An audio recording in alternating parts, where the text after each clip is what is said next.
আজকে আমাদের হারি বৈশুকে মা গঙ্গামার স্মরণে আমরা যে আমাদের সকল দুঃখ কষ্ট দূর করে দিয়ে যাতে আগামী দিনের জন্য সুন্দর সুস্থ সুন্দর নিরাপদ সুন্দর ভবিষ্যতের জন্য আমরা মা গঙ্গার কাছে আমরা আশীর্বাদ খুঁজে থাকি।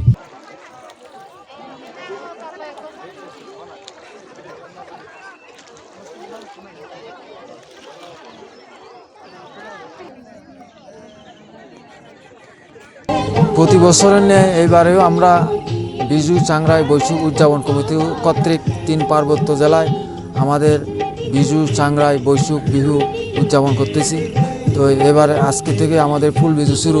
বাংলাদেশের সকল নাগরিক যাতে ধর্ম বর্ণ নির্বিশেষে একত্রে আমরা বসবাস করতে পারি এবং আমাদের প্রত্যাশা থাকবে যাতে পার্বত্য চট্টগ্রামের সকল সম্প্রদায় আমরা সম্প্রীতির মধ্যে বসবাস করতে পারি এবং আমাদের যে মূল দাবি এবারে যে জুম্মদের সাংস্কৃতিক অধিকার নিশ্চিতকরণে পার্বত্য চট্টগ্রাম চুক্তিপূর্ণ বাস্তবায়নে আমাদের সরকারের কাছে দাবি থাকবে যে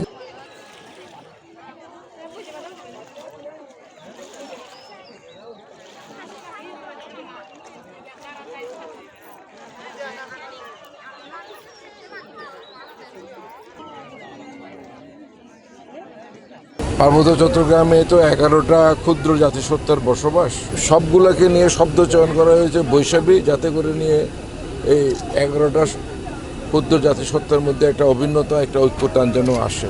তো আজকে আমরা এখানে এসেছি ত্রিপুরা সম্প্রদায়ের বৈশুক এবং বৈশুকের শুরুতে আজকে ফুল বাসানো মানে সে রবি ঠাকুরের ধরা মানে মুছে যাক গ্লানি, মুছে যাক যা কিছু অহংকার আছে সবগুলো মুছে যাক।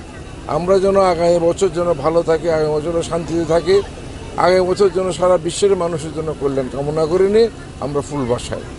আজকে হলো ফুল বাসনী, আজকে আবার চাকমা সম্প্রদায় ফুল বাসাচ্ছে, মারমা সম্প্রদায় সম্ভবত ফুল বাসাচ্ছে। আগামীকাল হবে বিজু বৈশুক অর্থাৎ মোট বিশুরা। আর মারমাদের সবচেয়ে যে বড় অনুষ্ঠান সেটা সাংরাই হবে 15 তারিখ হবে চিংমরঙে, 16 তারিখ সেন্ট্রালি হবে রাঙামাটিতে।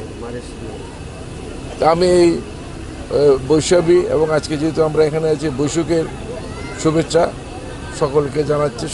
সকলেই যেন আমরা ভালো থাকি, সুখে থাকি, অসাম্প্রদায়িক চিন্তা চেতনায় যেন আমরা বিকশিত হতে পারি।